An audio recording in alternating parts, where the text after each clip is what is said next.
त के हुँदैन है यहाँ ल यत्रो ठुलो फर्सी फलेछ यहाँ सबैले आफ्नो घरमा तरकारी पारेर यो सबैले खानु भयो भने ल हो कति ठुलो फर्सी ल मैले सम्पूर्ण दिदीबहिनीहरूलाई यही भन्छु कि मैले यो देखाएको भनेर नसोच्नु कि एउटा सन्देश पुगोस् भनेर अब जति पनि गृहिणी दिदीबहिनीहरू हुनुहुन्छ आफ्नो बारीमा यसको लागि धेरै ठुलो बारी पनि चाहिँदैन अलिकति गाड्ने ठाउँ पाए हुन्छ अनि आफूले गर्यो भने अब खान पाइन्छ होइन सिजन अनुसारको तरकारीहरू लगाउनु होला सबैजनाले भन्न चाहन्छु मेरो यहाँ फर्सी धेरै फलेको थियो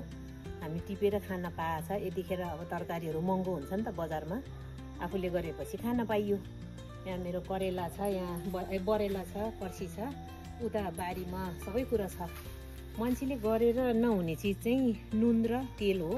तेल उमार्नलाई कि तोरी लगाउनु पर्छ कि भैँसी गाई पाल्न पर्यो यो गाह्रो हुन्छ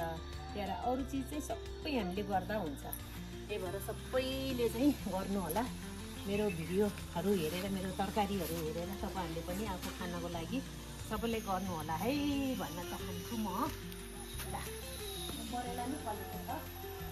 मजाले फलेको छ बरेला नै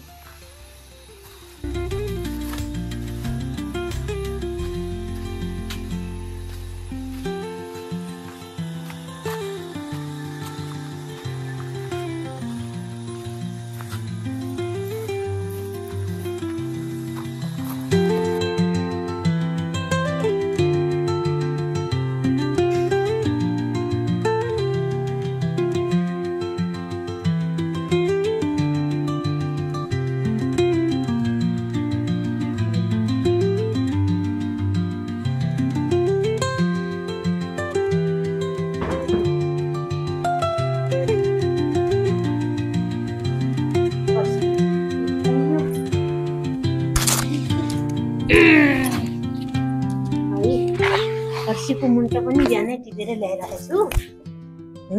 अब बर्खामा त खाने यो सागै हो ल यो फर्सीको मुन्टा है गाइस यो फर्सीको मुन्टा हो यो बर्खामा चाहिँ रायोको सागहरू हुँदैन त्यही भएर यो सागको रूपमा चाहिँ यही फर्सीको मुन्टा खाने हो एकदमै मिठो हुन्छ यसलाई चाहिँ केलाउनलाई यो यस्तरी छाला फाल्न पर्छ यस्तो छाला हुन्छ यसको यस्तरी फाल्ने यो पनि फाल्ने यसरी च्याट्ट भाज्ने यहाँ बाटामा राख्ने अनि यो राखेर अनि यो एकदमै मिठो हुन्छ यो थोरै तेल हाल्ने के को तेल खान्छ आफूले होइन त्यही तेल राख्ने अनि फेरि थोरै मेथी पड्काउने कि लसुन पड्काइने हुन्छ अनि मजाले भुटेर यसो अदुवा लसुनहरू अलिअलि राख्ने नुन अलिअलि खुर्सानी थोरै भट्टा मिसाइने हुन्छ यो सागमा एकदमै मिठो हुन्छ यो फर्सीको मुन्टामा म त त्यसरी खाने गर्छु है साथीहरू यो फर्सी चाहिँ अब यो फेरि खसीको मासुमा मिसाइने हुन्छ भट्टामा मिसाइने हुन्छ तरकारी एकदमै स्पेसल तरकारी बन्छ यसको ल है साथीहरू अब म मेरो युट्युब च्यानल पनि छ प्रतिमा गुरुङ अनि मेरो युट्युब च्यानललाई पनि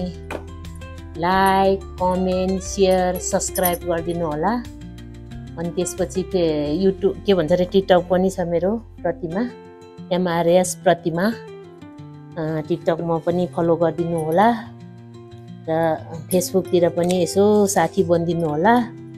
फलोवर बनिदिनु होला भन्न चाहन्छु बाई बाई नमस्ते सबैको दिन शुभ रहोस्।